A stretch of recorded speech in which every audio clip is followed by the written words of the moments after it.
శ్రీపాదరాజం శరణం ప్రపద్యే.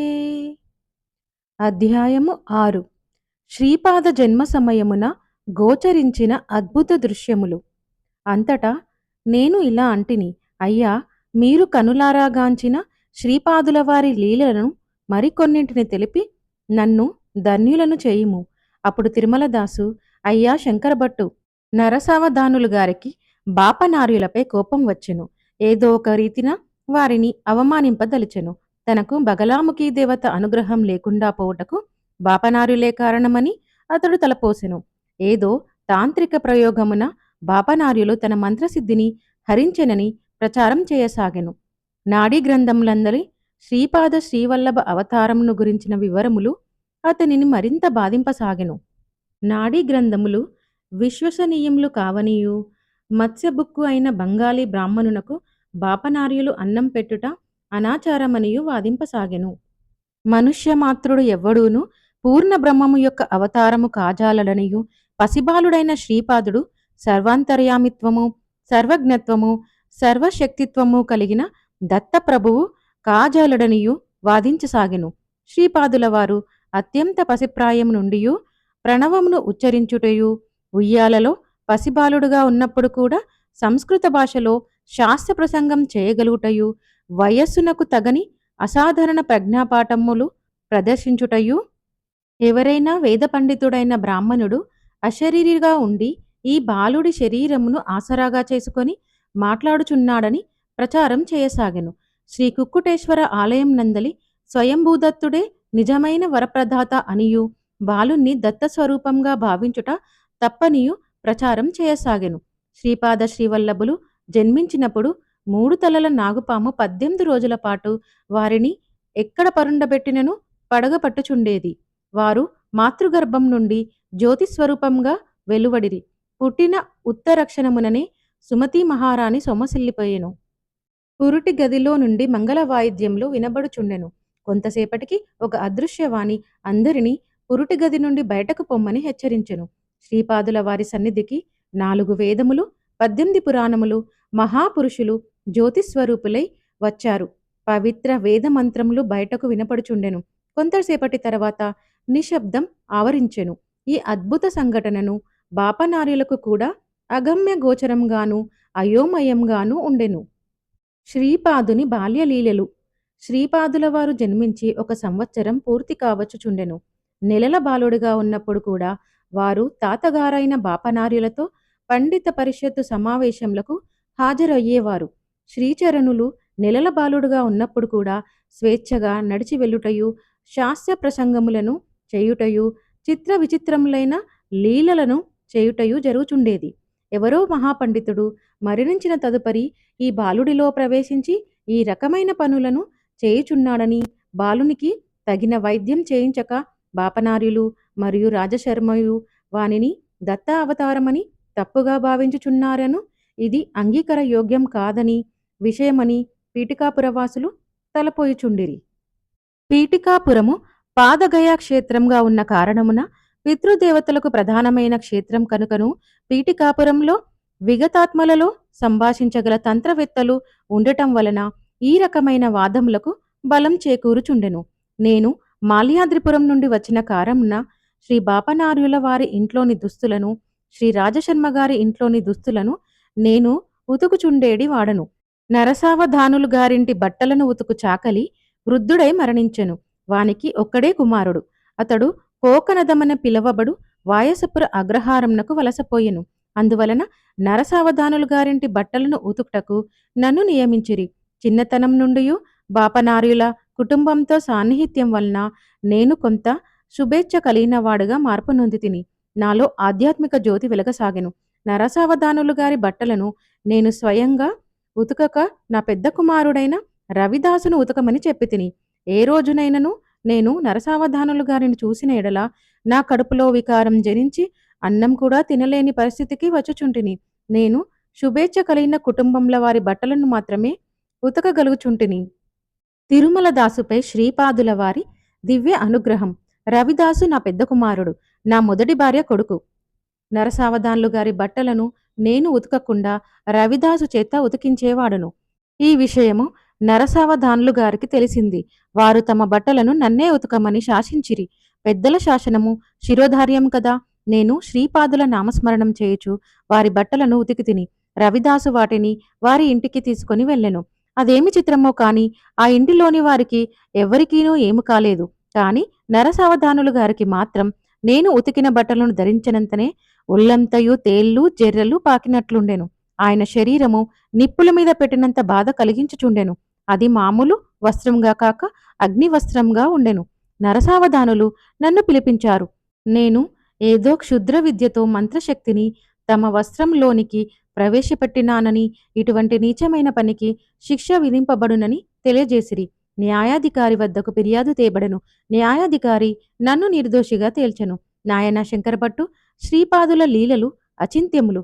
నేను న్యాయాధికారి వద్ద నుండి ఇంటికి వచ్చిన తర్వాత కొంతసేపటికి శ్రీచరణులు 16 సంవత్సరంల నవ యవ్వన రూపంన వచ్చిరి.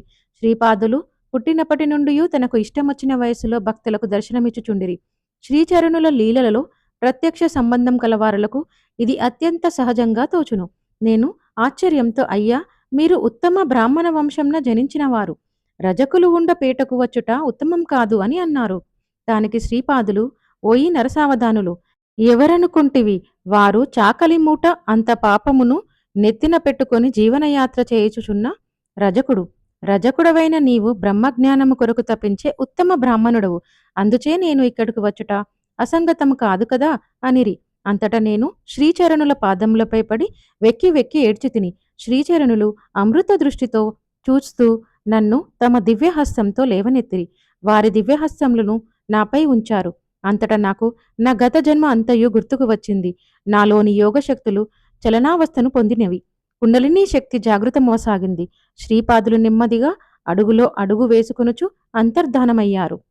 నరసావధానులు తమ ఇంటిలో తోటకూరను పెంచుచుండేడివారు. వారి ఇంటిలో ఉండే తోటకూర అత్యంత రుచికరమైనదిగా ప్రతీతి. ఎంత అరుచిగీ పెట్టినను ఎవరికీ వారు తోటకూర ఇచ్చేవారు కాదు. ఎవరి నుండి అయినను తనకు విశేష ప్రతిఫలం ఉన్నదని తోచిన ఎడల మాత్రమే వారికి తోటకూరను ఇచ్చేవారు.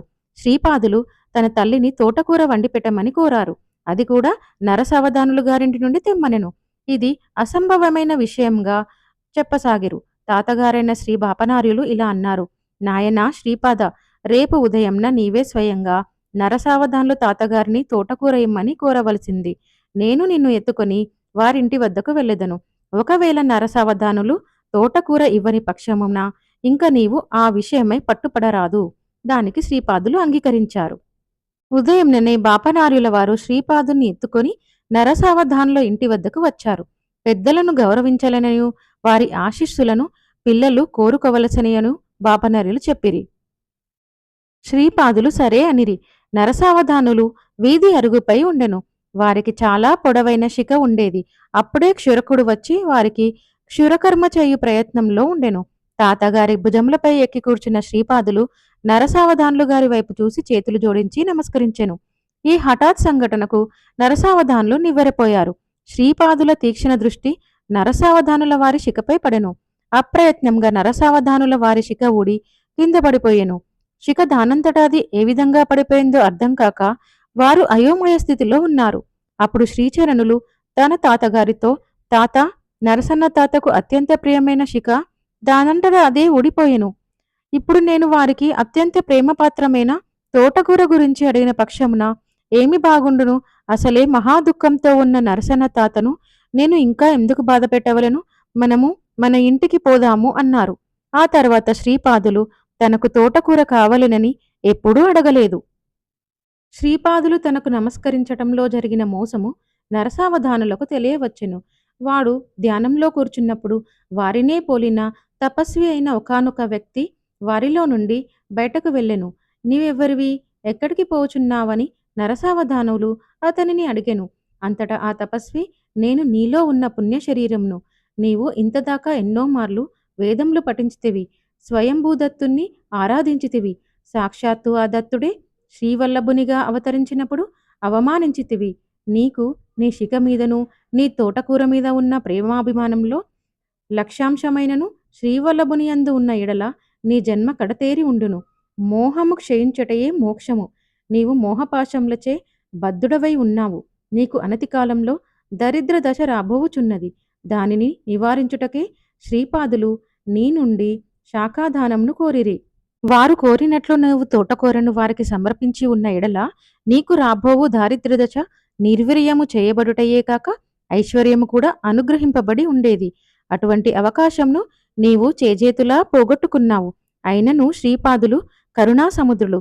వారు ఈ అవతారంను గుప్తపరిచి మరి ఒక అవతారమును ధరించుచున్నారు. నీవు ఆ సమయమున దారిద్ర బ్రాహ్మణుడిగా జన్మించెదవు. అప్పుడు కూడా నీవు నీ ఇంటిలో తోటకూరను పండించెదవు. సరి అయిన సమయము ఆసన్నమైనప్పుడు నీ పుణ్యరూపమైన నేను నీ శరీరంలోనికి ప్రవేశించెదను. తదుపరి శ్రీచరణులు నీ ఇంటికి వచ్చి నీవు ప్రేమతో వండించి పెట్టిన తోటకూరని భుజించి నీకు ఐశ్వర్యంను ప్రసాదించెదరు. శ్రీపాదులు నమస్కరించింది నీకు కాదు, నీలోని పుణ్యస్వరూపమైన నన్ను తమలోనికి ప్రవేశించమని ఆనతి. కావున ఇప్పుడు మాత్రం నేను నిన్ను వదిలి వెళ్ళిపోవుచున్నాను. శ్రీపాదుల చేత నమస్కరింపబడుట వలన నీలోని పుణ్యరూపమైన నన్ను పోగొట్టుకున్నావు.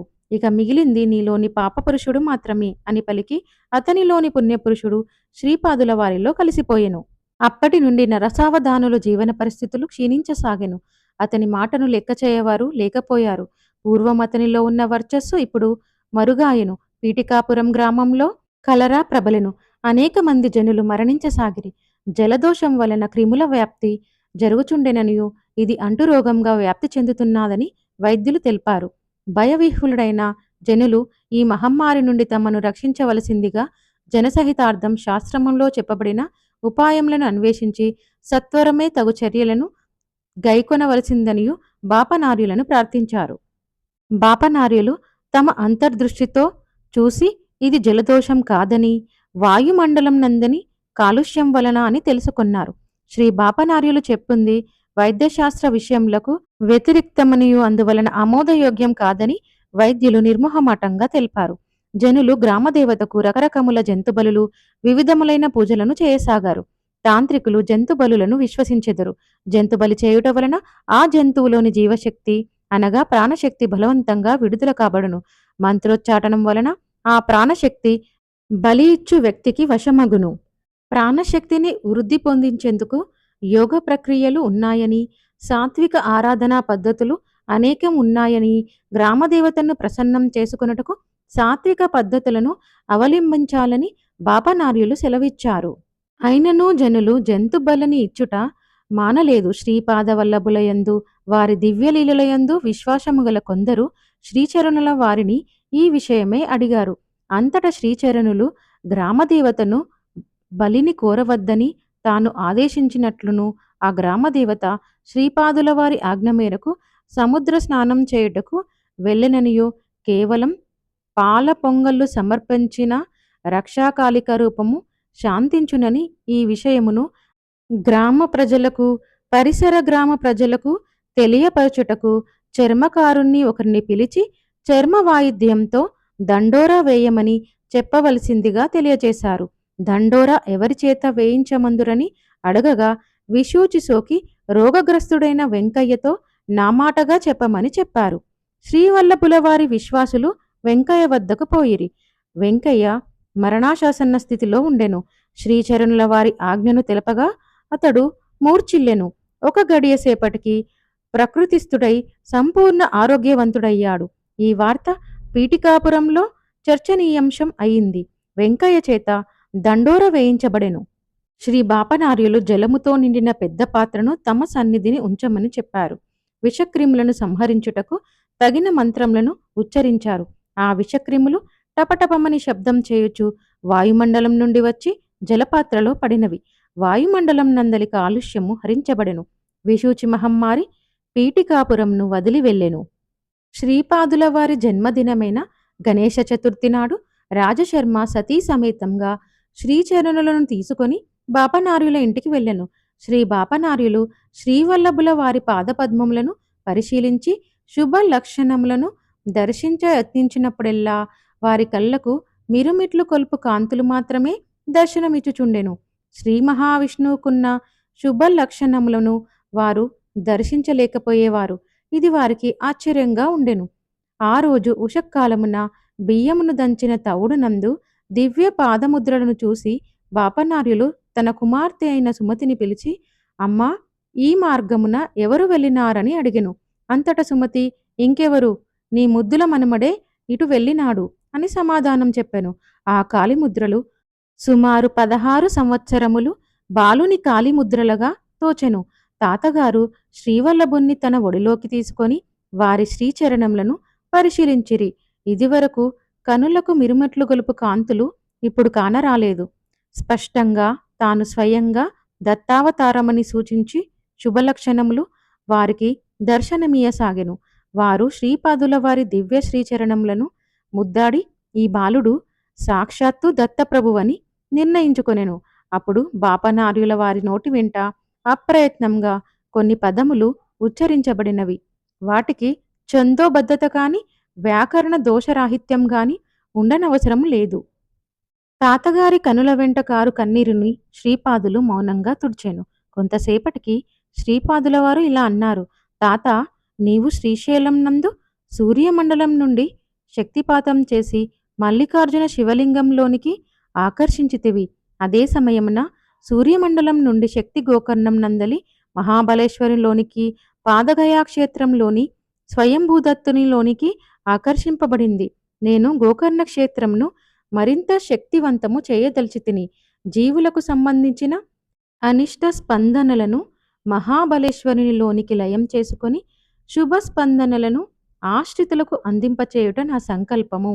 అదేవిధంగా దర్శన మాత్రముననే ముక్తిని ప్రసాదించు శ్రీశైల మల్లికార్జున లింగమును కూడా శక్తివంతం చేయదలిచితిని. నీవు సత్య ఋషివి. యతి రూపంలో ఉన్న నాకు అమ్మ పాద నమస్కారం చేయుట వలన నేను అల్పాయుష్కుడును కాజాలనని తీర్మానించి తిని, శ్రీపాద శ్రీవల్లభ రూపంలో ఉన్న నాకు అమ్మ పాద నమస్కారం చేయుట వలన నేను అల్పాయుష్కుడనయ్యదనని నేను వక్కానించి తిని, మన ఇద్దరి వాక్కులకు వ్యాగతము కలగకుండా నేను 16 సంవత్సరముల పర్యంతం మాత్రమే మీ ఇంట ఉండదలిచి తిని, సంసార బంధముల నుండి విముక్తిని పొందగోరు ముముక్షువులను అనుగ్రహించవలెను. నేను చిరంజీవిగా నుండవలెనన్నది నీ సంకల్పం కనుక దానిని తప్పక తీర్చెదను. శ్రీపాద శ్రీవల్లభ నామమున వ్యవహరించు ఈ దివ్యమంగళ స్వరూపము గుప్తం గావించబడును. నృసింహ సరస్వతిగా అవతరించినను శ్రీపాద శ్రీవల్లభ రూపమున మాత్రము నిత్య సత్య రూపంగా నిలిచియుండును. నృసింహ సరస్వతినే అవతరించి శ్రీశైలమున కదలీవనమందు 300 సంవత్సరములు తపమాచరించి ప్రజ్ఞాపురమున స్వామి సమర్థుడనై అచ్చటనున్న వటవృక్షంలో నా యొక్క ప్రాణశక్తిని ప్రవేశపెట్టి శ్రీశైల మల్లికార్జున శివలింగం నందు విలీనమయ్యెదను. బాపనార్యులకు ఇదంతయు ఆశ్చర్యంగా అద్భుతంగా తోచెను. తాతగారి ఇంట గణేష చతుర్థి నాడు శ్రీపాదుల ప్రథమ జన్మదినోత్సవం మహావైభవంగా జరిగెను. పీఠికాపురంలో ఆ రోజు మరి ఒక వింత జరిగింది. ఉషక్కాలంన నరసావధానులు గారును పూజారి మరికొందరు శ్రీకుక్కుటేశ్వరాలయ సందర్శనకు వెళ్ళినప్పుడు అచట స్వయంభూదత్తుని విగ్రహం లేదు. విగ్రహము మాయమైన విషయము ఊరంతయు దావనాలము వలె వ్యాపించెను. నరసావధానుల యందు ఈర్ష్య కలిగిన తాంత్రికుడు ఒకడు విగ్రహము మాయమగుట నరసావధానుల పనేనని, నరసావధానులు క్షుద్ర విద్యలన్నీయు ఉపాసించుచున్నాడని, అతడే ఈ విగ్రహంను మాయం చేసెనని ప్రచారం చేయసాగెను. అంతటా పీఠికాపుర బ్రాహ్మణులు నరసావధానుల ఇంటిని క్షుణ్ణంగా పరిశీలించ తీర్మానించిరి. బాపనార్యులను ఈ విషయమై ప్రశ్నించగా నిజం నిలకడ మీద గాని తేలదనియు, ప్రస్తుతం మౌనంగా ఉండుట భావ్యమని తాను తలుచుచున్నానని, సమయం వచ్చినప్పుడు మాట్లాడేదనని తెలియజేసెను. నరసావధానులు ఇంటిలో తవ్వకములను జరపగా మానవ కపాలములు, క్షుద్ర విద్యలకు సంబంధించిన కొన్ని వస్తువులు బయల్పడెను. నరసావధానులు నిర్దోషి అయినను అతడు క్షుద్ర విద్యా ఉపాసకుడుగా ముద్రపడెను. రోజు రోజుకి అతని ఆరోగ్యం క్షీణించుచుండెను. అతని ఇంటిలో ఒక గొడ్డుమోతు ఆవు ఉండెను. దానిని కూడా ఎద్దువలే భావించి వ్యవసాయం పనులకు వాడుచుండిరి. నరసావధానులు దానికి మేత సరిగా పెట్టడాయెను. తాంత్రికుడు ఆ గోవునందు క్షుద్రశక్తిని ప్రవేశపెట్టెను. అది ఒకనాడు కట్లు తెంచుకొని భీకరాకారంగా ఇంటిలోని వారిని పొడిచి తన యజమాని ఎంతో ప్రేమగా పెంచుకొని తోటకూర తోటను ధ్వంసం చేసెను. దానిని తాడుతో బంధించుట ఎవరితరం కాదాయెను. ఆ రోజున నరసావధానులు తల్లి యొక్క ఆబ్దికము ఇంట్లో గారెలు మరికొన్ని భక్ష్యములు సమృద్ధిగా చేయబడెను. నరసావధానులు ఇంటిలో వంటపాకలో ఉన్న భక్ష్యములను గారెలను ఆ ఆవు తినివేసెను. అప్పటికే భోక్తల భోజనములు పూర్తి అయినవి. అయితే ఇంటిలోని వారు ఇంకనూ భోజనం చేయలేదు. శ్రీపాదుల వారు తన తండ్రి అయిన రాజశర్మతో మనము నరసన్న తాతగారి ఇంటికి పోవలెనను మారం చేయసాగాను. శ్రీపాదుల వారిని తీసుకొని రాజశర్మ నరసావధానుల ఇంటికి ఎదురుగా నిల్చొనెను. ఇంతలో అవధాన్లు వారి గోవు బయటకు వచ్చెను. శ్రీపాదుల వారు తన తండ్రిని తనను క్రిందకు దింపమనిరి. ఆ గోవు శ్రీపాదుల వారి చుట్టూ 3 ప్రదక్షిణం చేసి తదుపరి శ్రీచరణంలోకి ప్రణమిల్లి ప్రాణములను విడిచెను. పీఠికాపురం నందలి జనులు ఈ సంఘటనను రకరకాలుగా వ్యాఖ్యానించిరి. నరసావధానులు ఇంట చేయబడిన గారెలలో విషం పొరపాటున చేరిందనియూ, భోక్తల అదృష్టం వలన వారు రక్షించబడారని, అయితే గోవు మాత్రం విషప్రభావంన మరణించిననియూ, నరసావధానులకు గోహత్య పాతకం కూడా చుట్టుకొనిననియూ వ్యాఖ్యానించసాగిరి. ఈ మాటలు విన్న నరసావధానులు చాలా బాధపడ్డారు. గోవు శ్రీపాదునికి ప్రదక్షిణం చేసి మరణించుట వలన శ్రీచరణులు అసాధారణమైన దైవాంశ కలవారని చాలామంది భావించసాగిరి. రాజశర్మకు కొంత ఆయుర్వేద వైద్యంలో ప్రవేశం ఉండుట వలన నరసావధానుల కోరిక మేరకు రాజశర్మ అతనికి వైద్యం చేయుచుండెను. రాజశర్మ నరసావధానులు ఇంటికి పోవునప్పుడల్లా శ్రీపాదులు కూడా తన తండ్రితో వెలుచుండేవారు. రాజశర్మ ఎంత గొప్ప వైద్యుడైనను నరసావధానులు ఆరోగ్యం కుదుటపడలేదు. సరికదా మరింత క్షీణించెను. ఒక రోజున నరసావధానులు మరణించెను. పీఠికాపురంలో వదంతులు, పుకార్లు, వక్రభాష్యములు, అసత్యమును సత్యంగాను, సత్యంను అసత్యంగాను నిరూపించు ప్రయత్నములు మెండుగా ఉండేటివి. రాజశర్మ సదుద్దేశంతో వైద్యం చేసెను. అయితే అతని ప్రయత్నం సఫలం కాలేదు. జనన మరణములు దైవాధీనములు కదా. నరసావధానులు ఏదో ఒక తాంత్రికుని తాంత్ర ప్రయోగంన మరణించెనని కొందరు తలపోశారు. మరికొందరు నరసావధానుల వారి యందున్న ద్వేషం కొలది రాజశర్మ అతనికి సరి అయిన వైద్యం చేయలేదనియూ, మరి ఒక వైద్యంచే వైద్యం చేయించిన బ్రతికి ఉండేవాడని తలపోశారు. మరికొందరు శ్రీపాద శ్రీవల్లభులు దత్తావతారమని భావించుట అవివేకమనియూ, ప్రతిరోజు శ్రీవల్లభులు నరసావధానుల ఇంటికి వెళ్ళుచున్నను వారు మరణించుట వలన శ్రీపాదుడు కూడా సాధారణ బాలుడే అని భావించారు.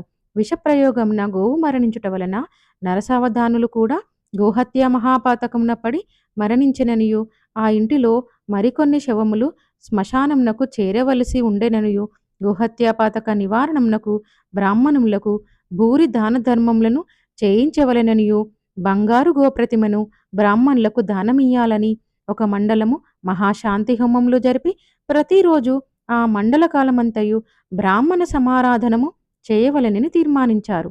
పైన చెప్పిన కార్యక్రమములు జరిపించుటకు నరసావధానుల యావదాస్తిని తెగ నమ్మవలసి వచ్చును. అది కూడా కుటుంబ సభ్యులకు ఆశనిపాతం వంటి విషయము. నరసావధానుల శవమును దహన క్రియల కొరకు శ్మశానానికి తీసుకెళ్లసాగిరి. రాజశర్మ, శ్రీపాదులు, బాపనార్యులు అందరూ నరసావధానుల కుటుంబ సభ్యులను పరామర్శించిరి. నరసావధానుల భార్య శ్రీపాదుల వారి చేతులను పట్టుకుని, నాయన, చిటికెడు పసుపు కుంకుమల కోసం ఎంత దూరమైనను పేరంటానికి వెళ్ళేడిదానను. నీవు దత్తుడవే అయినచో నీ నరసన్న తాతను బతికించుట అసాధ్యమా అని విలిపించెను. అమృత హృదయులైన శ్రీపాదులు తమ దివ్యహస్తములతో ఆమె కన్నీరును తుడిచి మౌనంగా ఉన్నారు. శివయాత్ర ప్రారంభమాయెను. రాజశర్మ, శ్రీపాదులు, బాపనార్యులు అందరూ శివయాత్రలో పాల్గొన్నారు. నరసావధానుల పెద్ద కొడుకు చితికి నిప్పు అంటించు ప్రయత్నంలో ఉండెను. శ్రీపాదుల వారి కండ్ల నుండి 2 కన్నీటి బొట్లు రాలెను. మేఘగర్జన స్వరంతో శ్రీపాదులు ఇలా అన్నారు: ఆహా! చచ్చిన తండ్రికి కొరివి పెట్టు కొడుకును చూచితివి కాని బ్రతికి ఉన్న తండ్రిని కొరివిపెట్టు కొడుకును చూడలేదు. అంతటా అందరూ ఆశ్చర్యంగా చూస్తున్నారు. శ్రీపాదులు మెల్లగా చితిపై ఉన్న నరసావధానుల భ్రూమధ్యంను తన బొటనవేలితో తాకి తిరిగి తన భ్రూమధ్యంని తాకిరి. నరసావధానులకు చైతన్యం రాసాగిను. శవయాత్రకు తన శవంతో కలిసి వచ్చిన వారందరితోటి నరసావధానులు శోభయాత్రగా ఇంటికి తిరిగి వచ్చారు. శ్రీపాదులు అతని భ్రూమధ్యమును తాకుట వలన అతనికి కర్మసూత్రం యొక్క సూక్ష్మాంశము అవగతము కాసాగెను. తన ఇంటినున్న గొడ్డు ఆవు తన తల్లి అని వారికి బోధపడెను. తన ఇంట్లో పడి ఉన్న ముసలి ఎద్దు తన తండ్రి అని తెలిసెను. వారిద్దరూ తన నాయనమ్మను, తాతను ముసలితనంలో సరిగా చూడని కారణంగా ఈ రకమైన హీనజన్మ పొంది తనకు ఊడిగము చేసిన విషయం బోధపడెను. మరణావస్థలో ఉన్న గోమాత శ్రీపాదుల వారిని తన క్షీరంను గ్రోలవలసిందని ప్రార్థించినట్లును, మరుజన్మలో గొడ్డు ఆవుగా జన్మించినప్పుడు నీ క్షీరమును తాగెదనని శ్రీపాదులు అభయమిచ్చినట్లుగా అతనికి స్పష్టంగా గోచారమయ్యెను. తనకు తాంత్రిక ప్రయోగం చేసిన తాంత్రికుడు కొలది కాలంలోనే మరణించునట్లును, మరుజన్మమున అతడు బ్రహ్మరాక్షసుడు కాగా సన్యాసి వేషమున ఉన్న శ్రీచరణులు అతనిని అనుగ్రహించినట్లు సూక్ష్మలోక సంగతులను అతడు గ్రహించసాగెను. తను కూడా మరుజన్మమున సన్యాసి వేషమున ఉన్న శ్రీపాదుల వారిచే అనుగ్రహింపబడి విశేష ఐశ్వర్యంతో కూడి ఉన్నట్లును, తన ఇంట శ్రీచరణులు తోటకూరతో వండిన వంటకములను భుజించి తన స్వహస్తములతో తోటకూరను పీకి పారవేసి బంగారు నాణెములతో నిండిన బిందెలను ప్రసాదించినట్లును అతడు భవిష్యత్తును స్పష్టంగా చూసెను. శ్రీచరణుల లీలలు అనితర సాధ్యములు. ఈ లీలలతో పోల్చదగినవి వేరొకటి కానరావు. శ్రీవల్లభుల వారు నరసావధానులకు మరియు అతని భార్యకు చేసిన హితోపదేశమును, వారిని అనుగ్రహించిన విధానమును రేపు నీకు తెలియజేసేదను. ఈ రోజున మనం శ్రీపాద శ్రీవల్లభ స్మరణ చేయుచు కొంతసేపు భజన కార్యక్రమంలో గడిపెదము కాక. వారి నామస్మరణం జరుగుచోట శ్రీచరణులు సూక్ష్మ రూపంన సంచరించెదరు. ఇది అక్షర సత్యము. తిరుమల దాసు వంటి సద్భక్తునితో సాంగిత్యం లభించినందులకు నేను అమితానందంతో పరవశించితిని. శ్రీపాద శ్రీవల్లభులకు జయము జయము.